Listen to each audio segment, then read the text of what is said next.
Halo semuanya, selamat datang di penelusuran kita kali ini. Oke, kita langsung mulai aja ya. Hari ini kita bakal ngebedah sebuah cerita yang, wah sumpah ini menegangkan banget. Berawal dari sebuah kisah viral yang dikenal dengan judul Pesta Daging Babi di Villa Terpencil. Kenapa ini menarik? Karena cerita ini tuh bener-bener nunjukin betapa cepatnya momen senang-senang di akhir pekan tiba-tiba berubah jadi mimpi buruk yang nggak masuk akal. Jadi siap-siap ya, karena kita bakal nelusurin detail demi detail dari kejadian misterius di sebuah villa pegunungan di Jawa Barat ini. Sekarang, coba kalian bayangin ini sejenak.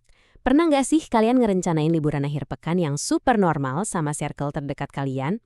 Tapi, malah berubah jadi malam penuh teror yang ninggalin trauma dalam banget? Pertanyaan ini pas banget buat gambarin apa yang dialami sama sekelompok anak muda ini. Mereka ini cuma 9 orang sahabat yang jujur aja lagi capek sama kerjaan, pengen sedikit pelarian, dan cuma pengen having fun.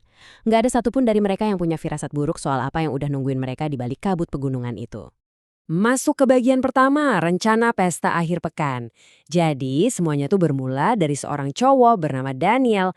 Daniel ini punya ide yang, ya kedengarannya cemerlang banget sih. Dia ngumpulin teman-temannya yang emang udah pada sibuk kerja buat ngabisin hari Sabtu dan Minggu di villa milik keluarganya. Tempatnya lumayan terpencil di area pegunungan. Ide yang masuk akal banget kan? Menjauh dari pusingnya kota buat sekedar chill dan bersantai. Kalau kita lihat persiapan mereka, ya normal-normal aja.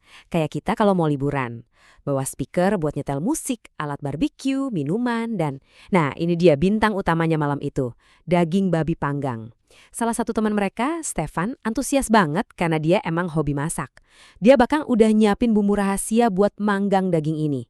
Pokoknya, rencananya ini bakal jadi pesta penutup yang paling epik sebelum mereka balik lagi ke rutinitas. Semuanya kerasa biasa banget, sangat menyenangkan, nggak ada yang aneh. Tapi, nah, disinilah suasananya mulai pelan-pelan berubah. Perjalanan ke villa itu ternyata lumayan panjang. Terus semakin mereka masuk ke daerah pegunungan, jalanannya tuh makin sempit. Kabut juga mulai turun nutupin jalan.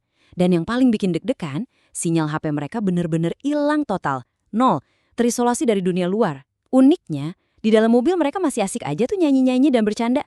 Mereka sama sekali nggak sadar kalau alam tuh sebenarnya udah ngasih semacam peringatan kecil soal betapa terpencilnya tempat ini. Oke, bagian kedua. Peringatan di Villa Tua. Menjelang sore, rombongan ini akhirnya sampai. Villanya ini lumayan jauh dari rumah warga lain dan sekelilingnya tuh full hutan pinus yang tinggi-tinggi banget dan suasananya sapi luar biasa. Bangunannya sendiri gede, tapi kelihatan udah tua, catnya kusam, ada kayu yang udah lapuk juga. Tapi tahu nggak, suasana sunyi ini malah bikin mereka makin semangat, ngerasa kayak, wah kita dapat tempat privat yang luas banget nih. Pas lagi nurunin barang, mereka disambut sama penjaga villa, namanya Pak Sumarno. Dari awal, wajah bapak ini udah kelihatan serius banget. Dan ini dia momen krusialnya. Sebelum pamit, Pak Sumarno natap mereka, suaranya berat, dan dia ngasih peringatan keras. Katanya, pokoknya jangan keluar belakang kalau sudah tengah malam. Si Daniel dengan santainya malah ketawa dan nyeletuk. Kenapa Pak? Emang ada macan? Tapi Pak Sumarno nggak ketawa sama sekali. Dia cuma senyum tipis, terus pergi gitu aja. Sayang banget, peringatan serius ini malah dianggap angin lalu sama mereka.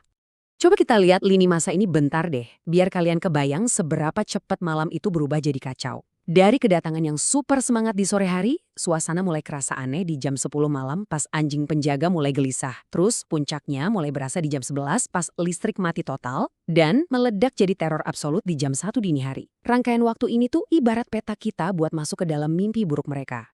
Masuk ke bagian ketiga nih, listrik mati dan teror. Malam pun tiba. Lampu nyala terang, musik berdentum keras, dan wangi babi panggangnya Stephen udah semerbak banget di halaman. Stephen sampai bilang, nah ini baru namanya pesta. Tapi pas masuk jam 10 malam, salah satu teman mereka, Clara, mulai ngelihat ada bayangan aneh mondar-mandir di dekat jendela dapur. Dia diam aja sih, takut dibilang penakut, tapi rasa nggak nyaman itu pelan-pelan nular. Apalagi pas sesuatu di luar sana mulai ngerespons mereka. Tiba-tiba, anjingnya Pak Sumarno menggonggong kencang banget dari arah luar. Guk-guk dan gonggongannya tuh nggak mau berhenti. Kalian bayangin aja situasinya. Musik masih nyala kencang. Mereka lagi asyik ketawa-tawa. Tapi suara anjing yang terus-terusan nyala ke arah hutan yang gelap gulita itu pelan-pelan ngerusak mood pesta. Suasana yang tadinya asyik dan hangat mendadak jadi canggung dan bikin bulu kuduk berdiri. Sekitar jam 11 malam, lampu villa tiba-tiba kedap-kedip 2 kali, terus mati total. Gelap gulita. Musik otomatis mati, kesunyian langsung nyergap mereka. Sisa suara angin sama gesekan daun pinus aja. Daniel sama Rico akhirnya ngeberaniin diri keluar ke samping villa, bawa senter HP buat ngecek meteran listrik. Tapi pas di luar, Rico mendadak kaku. Dari arah belakang villa yang gelap itu, kedengeran suara langkah kaki nginjek daun kering. Krek, krek, krek. Dan suaranya tuh makin lama makin dekat ke arah mereka. Antara penasaran sama panik, Rico ngeberanin diri ngarahin senternya ke hutan pinus di belakang villa. Dan disitulah dia ngeliatnya. Ada sosok hitam pekat berdiri tepat di sela-sela pohon. Bentuknya ngeri banget, badannya luar biasa tinggi, kurus kering, dan dia nggak gerak sama sekali. Bener-bener diam, cuma berdiri merhatiin mereka dari balik pohon. Pas Rico makin panik dan nyuruh Daniel buat ikutan lihat, sosok itu udah hilang entah kemana. Otomatis, mereka berdua langsung lari kencang-kencangnya masuk ke dalam villa. Sekarang, mereka semua udah kumpul di dalam, cuma ditemenin cahaya lilin. Pesta resmi bubar diganti sama rasa takut yang luar biasa. Terus, tiba-tiba dari luar tembok kayu villa kedengaran suara gedoran yang keras banget. Duk, duk, duk. Kayak ada seseorang atau sesuatu yang lagi mukul-mukul dinding dari luar. Pas diintip dari jendela, kosong. Nggak ada siapa-siapa, cuma kabut tebel. Yang bikin makin gila, suara gedoran ini tuh pindah-pindah. Kadang di belakang, di samping, kadang suaranya kerasa kayak dari atas atap.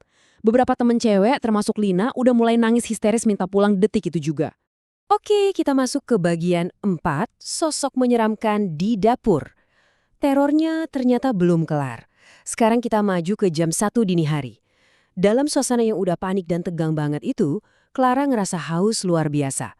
Dengan sisa keberanian yang ada, dia jalan sendirian ke arah dapur yang gelap.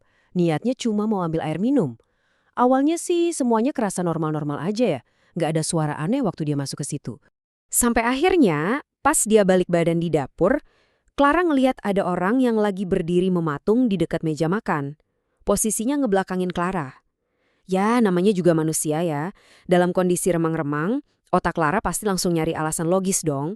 Dia mikir, oh ini pasti teman gua si Marta. Terus dengan nada yang dia bikin sesantai mungkin, Clara manggil, Mar, ngapain diem di situ? Tapi kenyataannya benar-benar jauh dari harapan. Sosok itu nggak ngejawab sama sekali. Pas diperhatiin lagi, rambutnya panjang banget, bajunya lusuh berantakan. Dan sepersekian detik kemudian, dengan ritme yang lambat banget, kepala sosok itu mulai miring dengan sendirinya ke arah Clara. Gerakannya tuh nggak natural banget, seolah-olah tulang lehernya patah. Pokoknya bener-bener nggak wajar buat ukuran manusia. Sadar kalau itu 100% bukan Marta, Clara langsung teriak histeris sekeras-kerasnya. Bagian 5. Rahasia kelam masa lalu. Dengar jeritan Clara, teman-teman yang lain langsung lari berhamburan ke dapur. Tapi pas nyampe sana, kosong.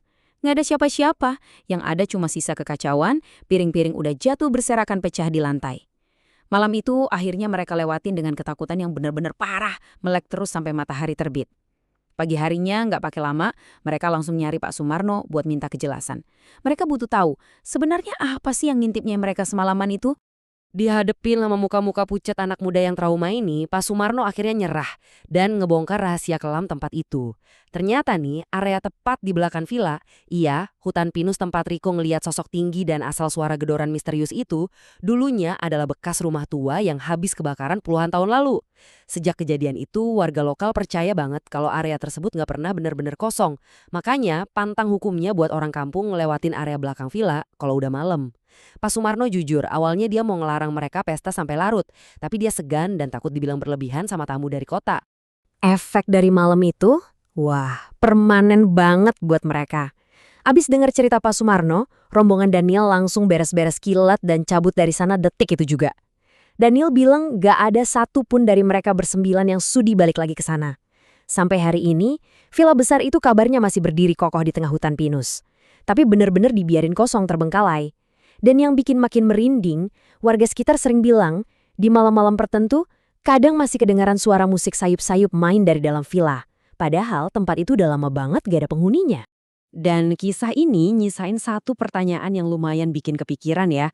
Kalau misalnya kalian yang ada di posisi mereka malam itu, kalian yang dengar suara langkah kaki ngedekat di daun kering, atau kalian yang ngelihat kepala miring di pojokan dapur yang remang-remang, apakah kalian masih berani buat lanjut pesta sampai pagi?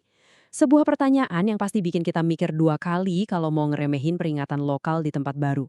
Oke, sekian dulu penelusuran cerita kita kali ini. Terima kasih udah nemenin. Dan sampai jumpa di pembahasan misteri berikutnya.